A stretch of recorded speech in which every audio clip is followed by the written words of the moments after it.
Olá, sexto ano, tudo bem com vocês? Gente, espero que vocês estejam muito bem, estejam bastante animados para as nossas aulas, né?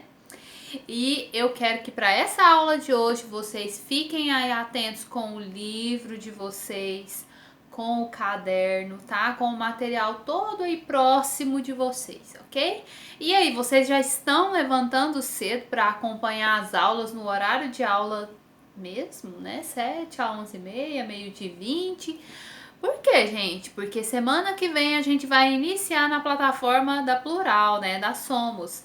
Então vocês têm que estar lá pontualmente às 7 horas da manhã com seu computador, com seu celular ligado, com seu material organizado lá na sua mesa onde você vai estudar, garrafinha de água, porque, né, vai ser a aula normal, né? Como se você estivesse lá presencialmente, ok? Então não pode ficar saindo para tomar água, não pode esquecer o material em casa, né? Então tem que estar tudo organizado lá para que você tenha otimização do seu tempo e que você aprenda ainda mais. Então hoje eu quero que vocês acompanhem comigo no livro didático de vocês. Eu sinto pelas atividades que muitos alunos nem olham para o livro, nem pesquisa, e o livro tá cheio de informações que vai te ajudar a aprender ainda mais, pessoal. Então, gente, tem que ficar ligado no livro, no seu material, no caderno, nos vídeos que nós estamos enviando os professores, porque tudo isso é para ajudar você a aprender cada vez mais.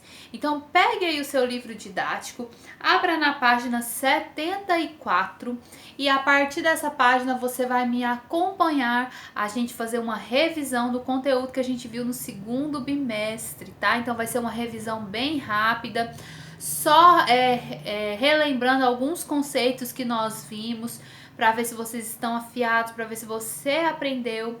No final aí eu deixei uma atividade, né, na folha de planejamento que envia para vocês a atividade para ver como é que tá aí o seu aprendizado em questão dos conteúdos do segundo bimestre.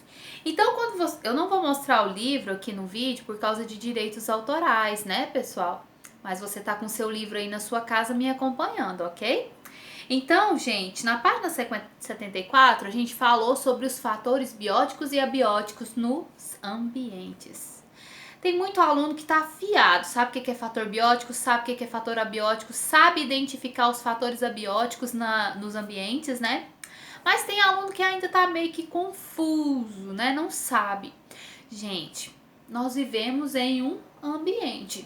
Todos os seres vivos, todos os organismos, né, convivem em um ambiente e interagem, né? Os seres vivos interagem entre si e eles interagem com o ambiente, né?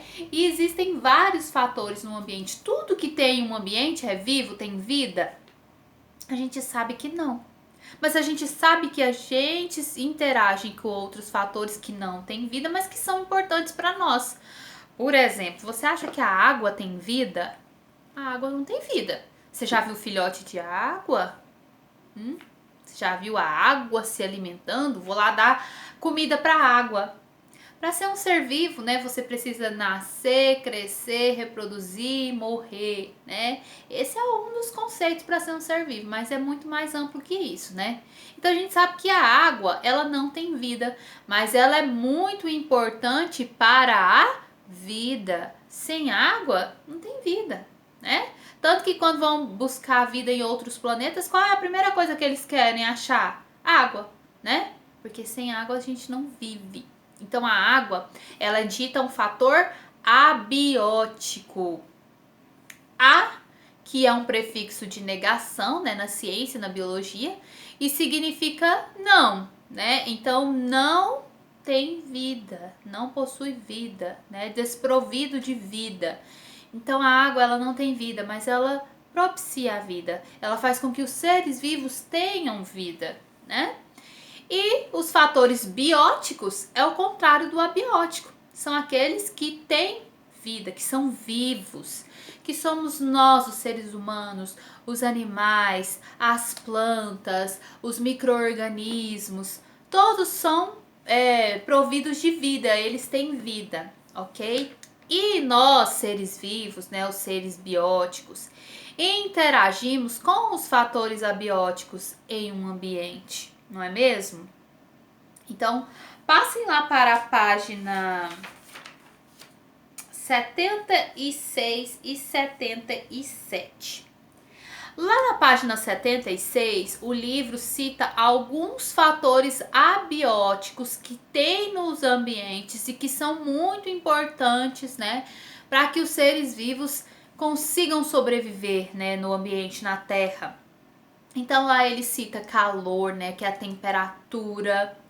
Tem seres vivos que conseguem sobreviver em altas temperaturas, tem seres vivos que conseguem sobreviver em temperaturas muito baixinhas e tem seres vivos que precisam do meio termo para poder sobreviver.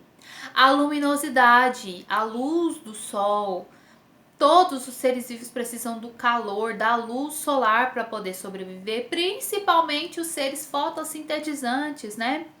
Plantas, as algas, as cianobactérias, que precisam da luz solar, né, da luz para poder fazer a fotossíntese, né? Dentre esses fatores abióticos, a água, o solo, o clima, tudo está ligado à sobrevivência dos seres vivos, dos fatores bióticos dos seres bióticos. E dentro da água, quem vive dentro da água, também os fatores abióticos influenciam na sobrevivência? Claro, muito. Lá na água também não tem uma certa luminosidade?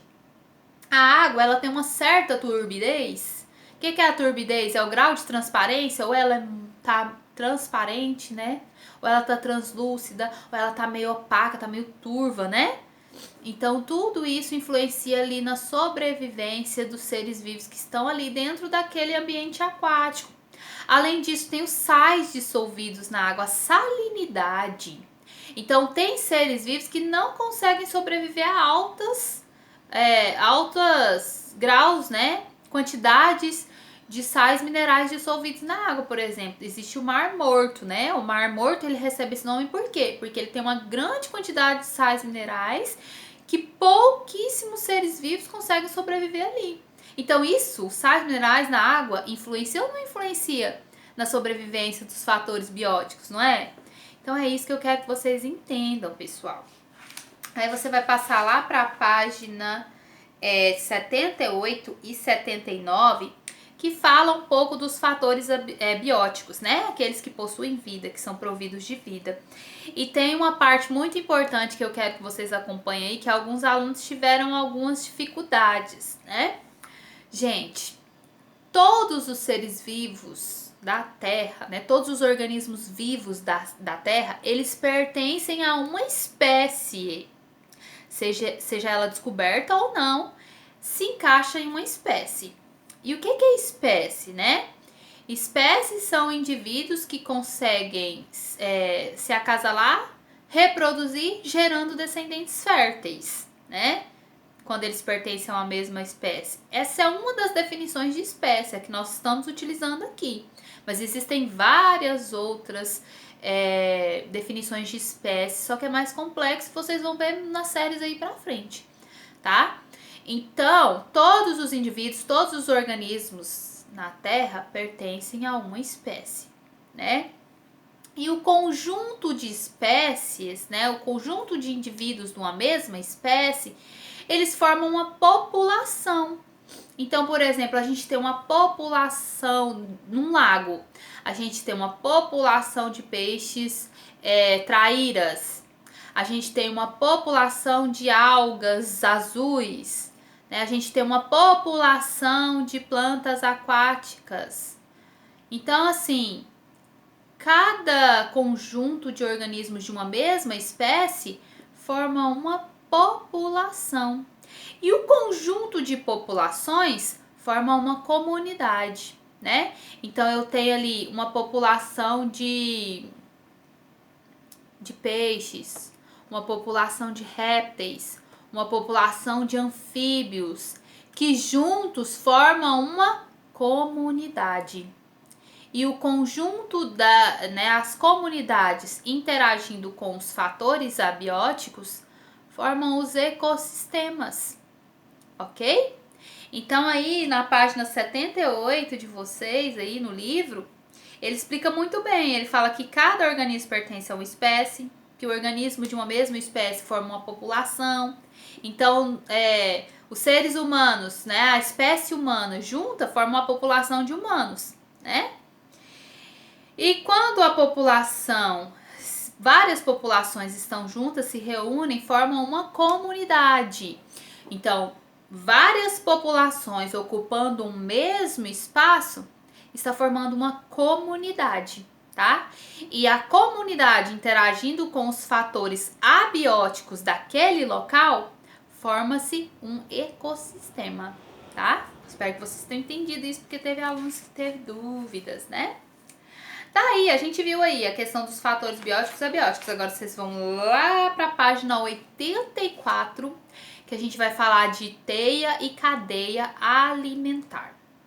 Gente, o que tem em comum todos os seres vivos do planeta Terra? A alimentação, né? Nós estamos interligados através dos nossos hábitos alimentares, todos os seres vivos. Às vezes a gente pensa assim, nossa, é tão cruel um leão comer um coelho, mas isso faz parte da cadeia alimentar. Se o leão não comer o coelho, ele vai morrer de fome. E se o leão desaparecer aí, né, entrar em extinção, vai ter um desequilíbrio da cadeia alimentar, da teia alimentar. Então a gente precisa entender o que é isso, né? Tanto que o capítulo inicia aqui, ó. Cadeias, teias, equilíbrio e desequilíbrio, porque é muito importante que quando a gente fala de cadeia e teia alimentar, a gente entenda que é preciso existir um equilíbrio entre todos os seres vivos, para que não haja, né, um caos, a extinção de espécies, que outras espécies virem pragas, que exista a superpopulação de espécies, né? Então a gente vai entender isso agora. Pessoal, todos os seres vivos, eles se encaixam em um grupo relacionado à sua alimentação, né, à sua fonte de energia, como eles adquirem energia para poder sobreviver nos ambientes através da sua alimentação. Então nós temos os seres produtores, que são a base das cadeias alimentares. Os seres produtores são aqueles que produzem o seu próprio alimento, geralmente através da fotossíntese. Ou seja, eles pegam a energia, né, do sol, a luz, e eles pegam ali gás carbônico, tá, presente no ar, e água, e transformam em quê? Em oxigênio e glicose, que é o alimento, a fonte de energia para os seres fotossintetizantes, né? Então, pessoal, eles são a base. Todo ser vivo, ele tem dentro do seu organismo a energia que estava presente ali no produtor, porque ele é a base da cadeia alimentar. E existe os seres que se alimentam dos produtores, que são os seres consumidores. Os consumidores, eles podem ser classificados em herbívoros, carnívoros e onívoros. Os herbívoros são aqueles seres que se alimentam dos produtores. Então, herbívoros, né? Devora ervas, devora vegetais, devora produtores, por isso herbívoros, né? Os que são carnívoros, eles se alimentam dos produtos de outros seres, por exemplo, leite, ovo, e de partes desses animais, né? Se alimentam da carne, devoram carne, né? Carnívoros. E os onívoros, eles se alimentam tanto de vegetais, né? De seres produtores, como de outros seres vivos. Então é como se eles fossem carnívoros e herbívoros ao mesmo tempo. São os onívoros, ok? E dentro dessa classificação, né, relacionada à alimentação, a gente tem os seres decompositores, que são muito, muito importantes para a terra no geral, para as cadeias, para as teias alimentares. Imagina só, gente, morre uma planta, morre um ser vivo. E não existe os decompositores para fazer o quê? Os decompositores, eles fazem a decomposição da matéria orgânica.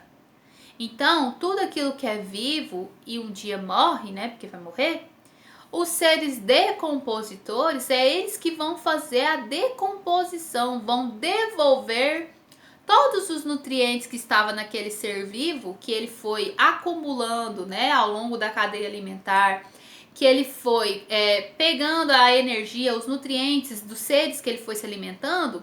A hora que ele morrer, isso aí vai voltar para o solo, vai enriquecer o solo, os nutrientes vão ser devolvidos para o solo. Se isso não acontecesse, provavelmente a vida como ela é, né, nos dias atuais, não existiria, porque ia faltar nutrientes. Imagina só se não tiver nutrientes no solo para que as plantas cresçam, né? E se não tiver as plantas, que são seres produtores, que são a base da maioria das cadeias, né, alimentar, são as plantas, como que os herbívoros iam se alimentar? E os carnívoros que se alimentam dos herbívoros?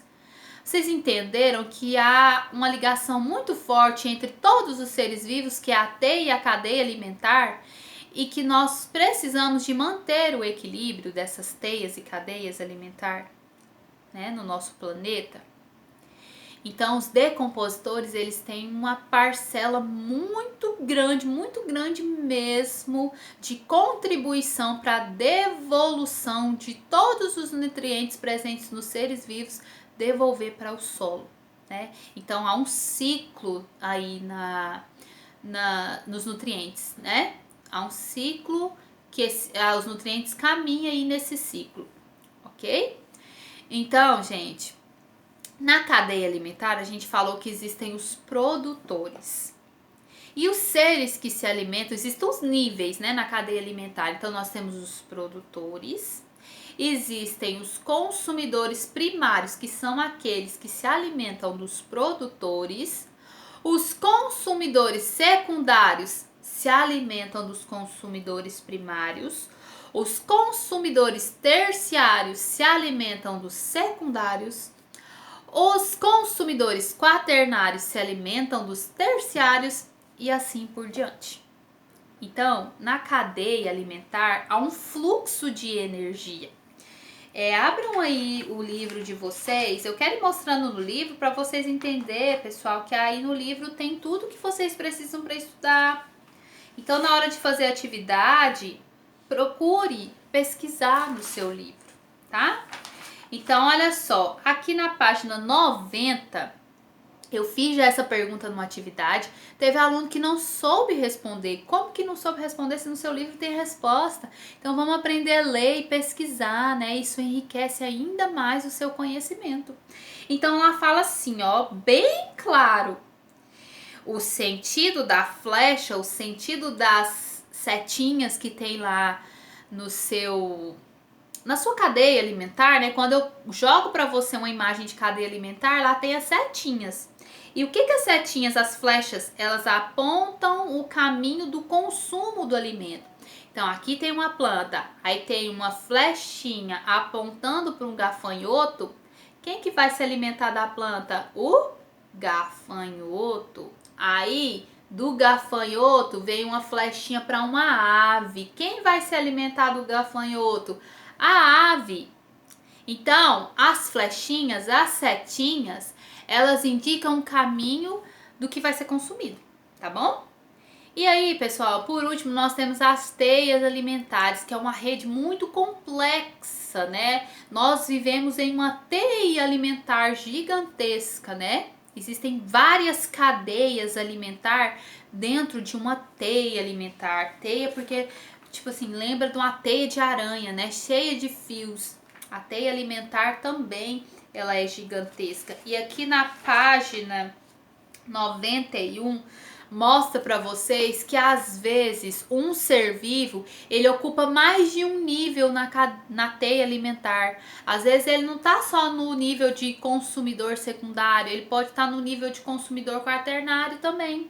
E um exemplo disso aqui, olha aí no livrinho de vocês, não vou mostrar a imagem, mas aí tem a imagem de uma teia alimentar, onde tem uma preguiça, uma orquídea, uma borboleta, acompanhe comigo. Folhas, né?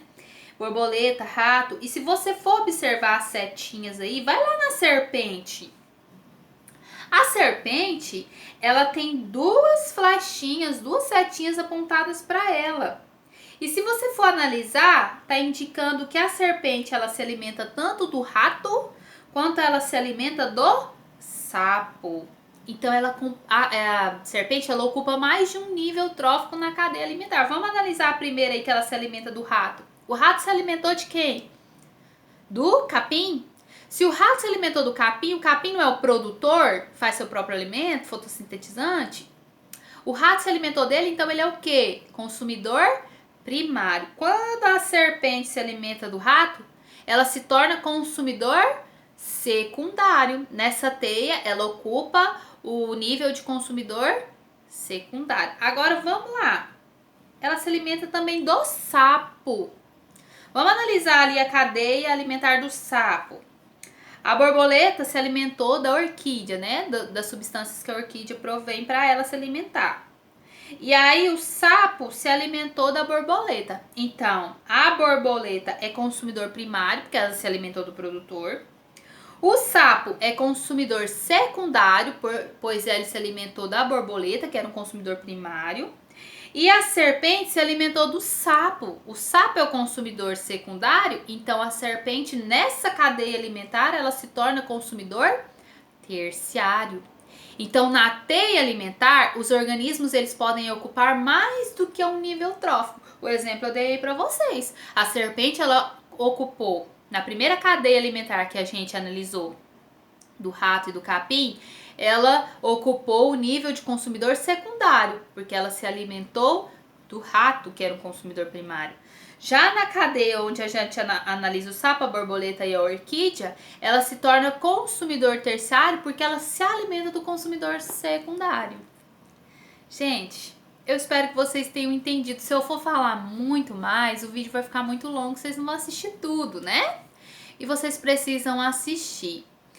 Eu fiz uma revisão geral com os conceitos básicos, mas dá uma olhada aí no livro. Olha, eu mostrei para vocês as páginas do livro que você pode olhar e pesquisar para responder a atividade que eu deixei aí para vocês, tá? Um beijo no coração de vocês, fiquem com Deus e até a próxima aula. Tchau!